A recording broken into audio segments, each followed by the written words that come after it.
Good afternoon. Welcome to Tony's Tangent. We're at the Cookbook, 1827 North Pearl Street. Today we are going to welcome Tony, but we're also going to welcome Kim Claridy-Walker and Sylvester Warren III. Glad you could rejoin us again. Once again, this is Tony's Tangent. I am honored to have Kim. I'm honored to have Sylvester here today. We're going to ask them a couple of questions, but mostly they're going to tell us a little bit about what they're doing. So without further ado, I want to ask them both. Whoever wants to start first. Ladies first. Tell us a little bit about yourself, your background, and what you're doing and what you hope to do in the future here in Jacksonville. Well, my name is Claridy-Walker. I am a franchise owner. My name is Claridy-Walker. I am a franchise owner of a BP gas station. I also own Walker's Property Investment, 2 boarding houses. I also own a car wash and in the process of a non-emergency medical transportation service. So that is awesome. My name is Sylvester Warren III. As you mentioned at the outset of introducing this segment, my background is one of a young teenager going into a young adulthood that was a little troubled, and I've now learned how to turn that negative into a positive by going back into my community and putting in some positive ripple effects, such as entrepreneurship, in which I've come up with quite a few things as far as real estate development, building spec houses. I've also acquired, along with my girlfriend Vanessa George, rental property, both commercial and residential, and also 2 staffing companies, one in which I staff facilities throughout the state of Florida with nurses, and also a home health staffing company in which that primary focus is veterans. Now I have to come back to you, Kim. I want to ask you, are you from Jacksonville originally? And with so many hats that you're wearing, how did you decide to get into that and diversify your portfolio, so to speak? Well, I'm originally native of Lake City, Florida, Columbia County, born and raised. In an early age, I learned my entrepreneurship, selling honey drippers. You know, back in the day, it was honey drippers.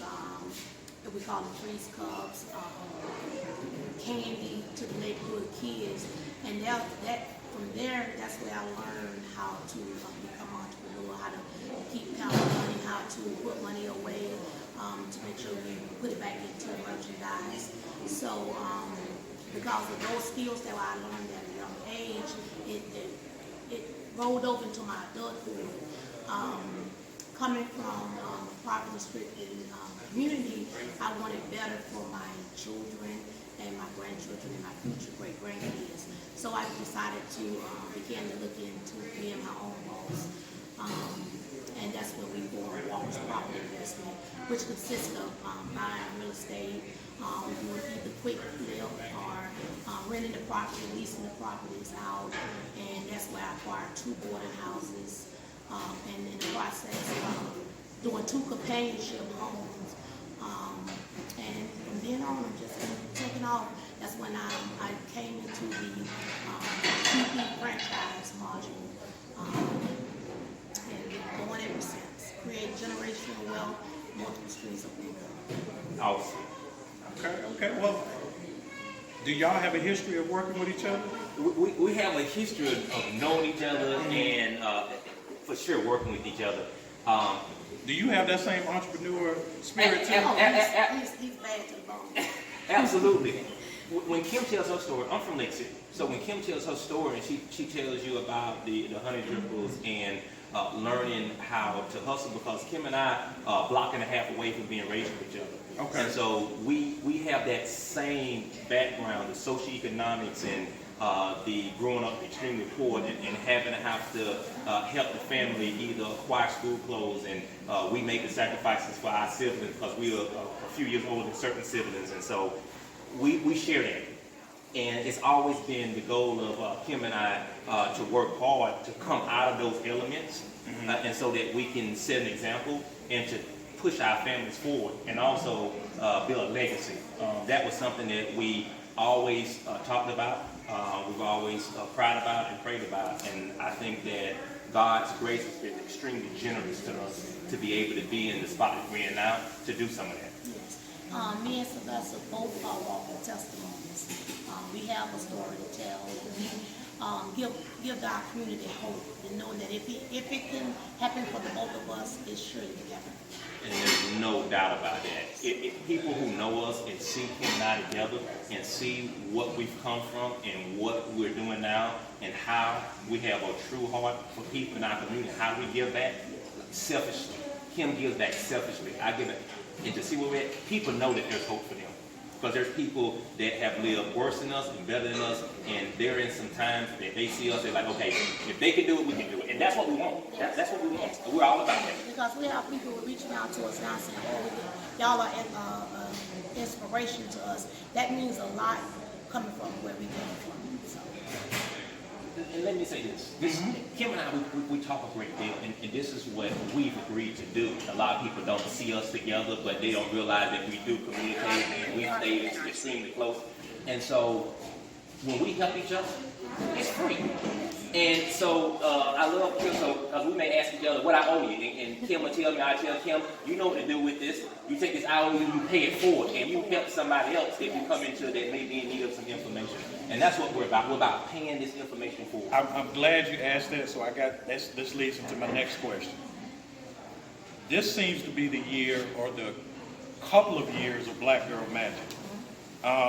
Women getting elected, women become business owners, women, of course, Black women I'm talking about, are movers and shakers. Is this the beginning of something special? And because of the relationship that you have with Sylvester, my follow-up question would, in addition to that, would be, we see a lot of rift, it looks like, in the Black community between Black men and Black women. But you guys are the antithesis of what the narrative is. So I guess I'm asking two questions at once. What would be your response to all that Black Girl Magic? And also, what would be your response to people that say that Black men and Black women can't work together? Well, I wouldn't say that it's the beginning of the Black Girl Magic. I think it's always been around. The public are just not noticing, taking heed that Black women are now making a milestone in the world. I believe in unity. I believe there's power in unity, in numbers. And I feel that with women and men of color come together, that we can be unstoppable. And we have to exercise and utilize the resources that we have around us. It's sadly to say that we only get recognized after someone has passed away, when we're trying to get, like, prime example, Madam C.J. Walker. You know, I feel that we should be getting that recognition while we're here on earth, instead of after we passed away. I'm glad. This is an awesome question, and I'm almost tearing up because it breaks my heart, and Kim is exactly right. It frustrates me that the media in this world for so long that know that Black women have been the rock of the family, have been the reason that great Black men are on top of where they're at now.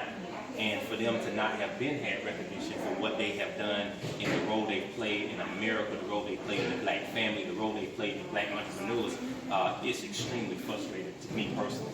And I thank God for technology. I thank God for touching the hearts of people to come around now and begin to interview Black women. And we need to do more to support them. Black men, this country, anything that can be a better resource to Black entrepreneurs and just women in general, single family moms, and you name it. And so that's why I support Kim. That's why I applaud Kim. I try to make Kim know that she's loved and that Black queens and Black kings and queens can work together without it being any type of competition, just strictly love and support.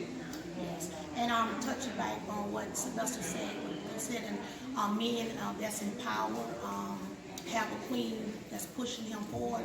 I may catch a little riff-raff about my opinion of things.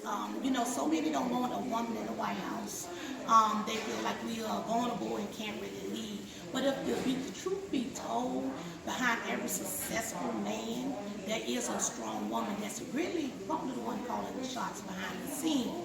So that's why I feel that she a woman would be very beneficial to the White House. That's just my opinion. No, I'm glad you said that, and let's go ahead and get it out there. Most people consider me a very successful black man, and you're right, Kim. I'm not scared to have this conversation. I can't think of one successful move I've ever made without the input and the guidance of a black woman supporting me, Vanessa being one, my grandmother being another. And so all of this black male success comes from a black woman. And sometimes we've allowed a certain faulty mentality not to highlight our women and let people know because of that male ego that it is the black woman that wasn't behind it, but we should have been publicizing and advocating it's been the black woman that's been beside me. Because you take your partner and you pretty much y'all bounce off different strategies on how to become better, and she's pretty much gonna tell him, you know, this the right way to go, and then he get out there and be the forefront. But actually, she is the mouthpiece behind the scenes. And it's something I've learned about women, especially black women that try to help their men be successful. Y'all have that sixth sense. You know, y'all have that intuition. That have that woman's intuition. And what men have to do, a lot of times, men in general and black men want their women to be submissive. We got to learn how to be submissive to that intuition. And I think that if we do that as black men, we'll be a lot better off as it relates to our black women. And we can work together. There's room on the stage. Stop being so insecure, black men, about black women making more money. That's your household. That's refreshing. Yeah, that's your household. I mean, that's more income into the house. I mean, I ain't tripping. Like, let her make money. So let me ask you this question then. We all know who's running for the president. Right. So would this country be in better hands with a black woman versus another male? I most definitely agree. Let me tell you. Let's have an honest conversation, right?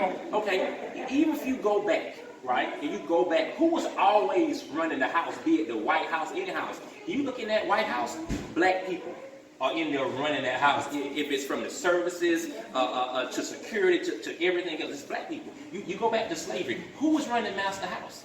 The black women, keeping their wife, keeping their kids, doing all this stuff. So if you think that a black woman is not capable of running America or running any house, the White House would be nothing for her. She done ran every house. About this thing. Yeah, she done ran every house. And so a White House ain't nothing for her to be able to run. Nothing. Yeah, that's peanuts to a black woman. Right. Like my husband, he would tell me, he'll say, babe, he said, you a risk taker. Because I'll tell him, don't do it this way, go this way. He said, babe, you a risk taker. I say, hey, only way I know how to risk it. But I don't risk it if I hadn't had that intuition to tell me my next move or what to do. And when he do it, he say, boy, man, you said it. I'm like, I told you. And he followed my lead, and it panned out. So, yes. So let me ask this question. Some would say the black entrepreneur is just a capitalist with black face on it. That the black entrepreneur doesn't really reach back and help out the black community the whole time. Right? So what do you say to all the skeptics that say that y'all just do this for optics reasons? That you want to do this so you want to get spotlighted and be highlighted in the black community? Well, if that's the case, I would put on display everything that I do. If it was about recognition, I do a lot of behind the scenes things that no one don't know, and it's not for me to put it out there because we call it in our community, if you're going to give it from the heart. You don't have to tell everybody what you do. So, no, this is not put on. This is, I want to teach everyone how to build generational wealth, how to become successful by living with my testimonies. So, yes, that's a lot of things that we do behind the scenes that no one has knowledge that we does. Here's what I tell people, for those who may not know us, and for those who may have that mindset or that opinion. Okay, ask people who know Kim what her heart is. And I guarantee you they'll tell you that Kim is selfless. She has done more for her people and more for her family than people within their own family is more to do for their family members. And so when it comes to me, exposure, I'm the most humble person when it comes to exposure. I'm not, this not really my thing. When you see me highlighting anything, it's the social injustices. You don't ever see me promote myself in business. You don't ever see me on Facebook promoting myself with any of the things that I do, I have going on. It's all about shining light on the community, trying to make sure that the community is being treated right, trying to make sure that the community is getting the resources in their hands so that they can be successful. It's never about me. It's never about Kim. You never hear us talk about ourselves. And not him showing his portfolio, his financial portfolio. Yeah, I don't even like to talk about it. I'm very modest. Yeah, I still drive a 1998 Buick Mercedes. Well, that's better than what I got. Yeah. I got the 2003 So it's Galant. definitely not. Yeah. So It's definitely not for me. Right. I just like what I like. So Yeah, I know I mean, what I like. So it's not because I'm trying to please anyone or. But you made a sacrifice. You deserve great. I feel You that are a I black deserve woman who's those done great things, and you deserve great things. And black women deserve to have nice clothes, deserve to drive nice vehicles. You earned that, Kim. And so, if that's where your heart is at, you buy it. Nobody knows your struggle, right? So you do what you do, baby. We support you. Yes. Now, I'm a firm believer that adversity does not build character, it reveals character. Yep. And so the question that I want to ask you two is, during this COVID crisis and everything that's going on with COVID and with social injustice, what has that shown you about leaders in the community, and what has that revealed, more importantly, about yourself during this crisis? Well, 2020 definitely showed me, it revealed to me that I could do anything I put my mind to. In this pandemic, I wouldn't say I took a hit because I've acquired 3 new entities in this 2020 pandemic. So it has shown me that, there's no limits. It can only affect you if you allow it to affect you. If you put forth every effort you could to become more successful, really, the pandemic should have birthed future millionaires, is what I say. Okay. Because it's such you was able to sit down and do a lot of thinking, a lot of networking, trying to build a business out of this. That's what I think that 2020 should have been building. We should have been building up is future millionaires. So those creative juices should have been activated Yes. during the COVID crisis, what you're saying. And All those take ideas. advantage of those things, of those opportunities. Okay, Because we had time to sit down and get it. that's true. My COVID era of this year has been a little different. It's been extremely sad for me. On one end, we lost somebody very special to us during COVID. We lost Uncle Billy George due to COVID. And so for me, it's been, on one hand, sad, the loss that we lost, not only Uncle Billy, but we've lost a lot of Americans to this pandemic, and too many people joking around about it, taking it lightly, and it's really affecting us as to the human life that we've lost behind it. And so that's one side of it. Another side of it, I've seen leaders, elected leaders, both black and white, that has broken my heart as to how I've seen them respond to human nature, to human dignity in this thing. And I've seen race relations fall apart in this country because they've used this pandemic either to expose who they truly are as how they feel about people of color. And then I've seen my own people prop up certain people that have been very oppressive to our fight and our plight. And so what it has done for me, lastly, is that it has created in me to see that I'm willing to sacrifice and do anything that I can think of with integrity to make sure that true justice and equality will move forward, and that Dr. King did not die in vain, Malcolm X did not die in vain, and Representative John Lewis did not die in vain, and I will continue to cause good trouble. Okay, I would be remiss if I did not bring up the obvious. We got 2.5 weeks until we find out who the next commander-in-chief is going to be. So with that said, what you just said, that was powerful. What would you say to people that feel like their vote doesn't matter? And voting as a whole does not matter as it pertains to what we have going on right now? That is, That is, to me, that is the most disturbing thing that I continue to hear. Do you not know the history? Have you not seen the documents? Have you not read the books? Have you not heard the stories of what our people went through to try to vote? Like our people were like lynched. Our people were Castrated. All that good stuff. There's no way in the world that I would ever accept that you do not register to vote if you have the opportunity to do so and not vote if you have this complexion. If you are a black or brown man or woman in this country and you have an opportunity to vote and you don't vote, I just don't know what to say about you. And that is the most ridiculous and most absurd thing that you could ever, and most hurtful thing to our ancestors that you could ever say. What do you mean your vote don't count? Does their life count that they sacrificed for you to have this opportunity? I think we're looking at this thing wrong, and this faulty thinking that we got. We need to. Yeah, we gotta address that. And what I think we have to do, and I appreciate what you're doing, is people like me, you, and Kim, and different people. Like we need to hold our people accountable. We need to expose them. If you ain't voting, I'm exposing you. And don't complain. If you don't vote, don't complain about nothing. You don't have the right to complain if you don't vote. So, if we are going to charge people with voting. And the historical importance of doing it, particularly what's going on right now, would you tell that person who to vote for, or would you tell them just to vote as a whole? Go ahead. Sorry. No.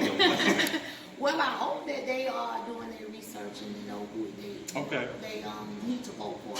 I wouldn't go around and tell anyone who they should. You would just tell them to do their due diligence. Do their due diligence and then place their vote. Okay. Well, and I respect what Kim is saying, right? Mm-hmm. And I definitely would tell people that first and foremost, absolutely, you vote. And who you vote for is your business. But I guarantee you in 2020, I shouldn't be having to tell you who to vote for. It should be obvious in this climate who you should vote for and who you shouldn't vote for. So I hope that does not have to be something that we should ever have to tell somebody this election. Okay. Let me ask you this question. For those that's listening to you right now in terms of your success, what would you tell somebody who is trying to become successful like you are? If I'm working a 9-to-5 job and I want to be successful like you guys, what would be the first steps in order to reach that success, or at least to get to where you guys are in terms of your life right now? Well, I would say take the time to do your research, build your network, and most of all, put God first. Don't give up on your success. It don't matter what it looks like. It's not going to be easy in the beginning. So I would tell you to stay at it. Do a lot of networking. I call it rub elbows with other folks that's in your area. If you don't know, reach out and ask someone. Because someone may have that knowledge that you need and can point you in the right direction. Absolutely. So I echo similar to what Kim is saying. If I had to tell someone what I'm doing and what would be some advice to them, I would say it's extremely important to put God's first. God's grace is going to get you through and help you be successful in what you do. Second from that, family, right? And then you get into setting realistic goals. You got to be a goal setter. One of the things that I believe in setting goals, we got a goal board at the house, and we put the goals on there. Then that begins to help you channel your energy into what you need to be focused on. But set realistic goals and make sure that they're measurable, so you know. I've heard that before. Actually writing, write down your goals. You have to write it, because you want to write it. You want to write it in an area where you're going to frequently visit in your house, so it tends to be at the forefront of your thinking. And make them realistic, make them manageable. You know what I mean? And begin to build a network of people that have the skill set. And let me tell you something.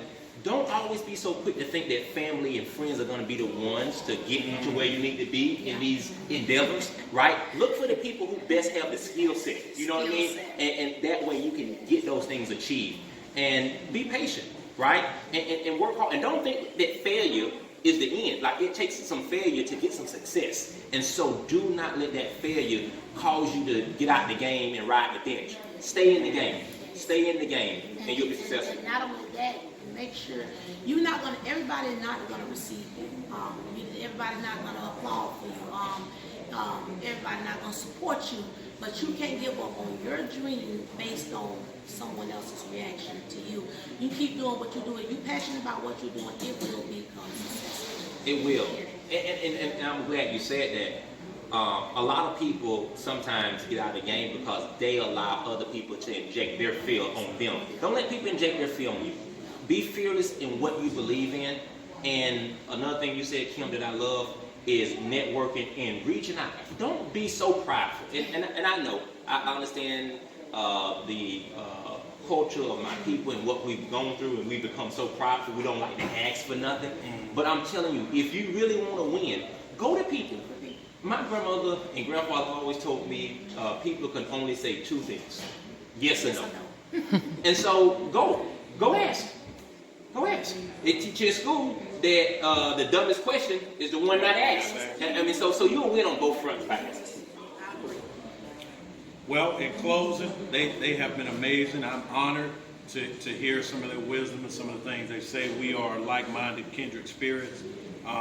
But before we go, we want both of you guys to again reiterate what you're doing. If the people want to get in contact with you, how they can reach out to you. And for me, this is refreshing to see the queen on one side, the king on the other side, to see supporters behind us.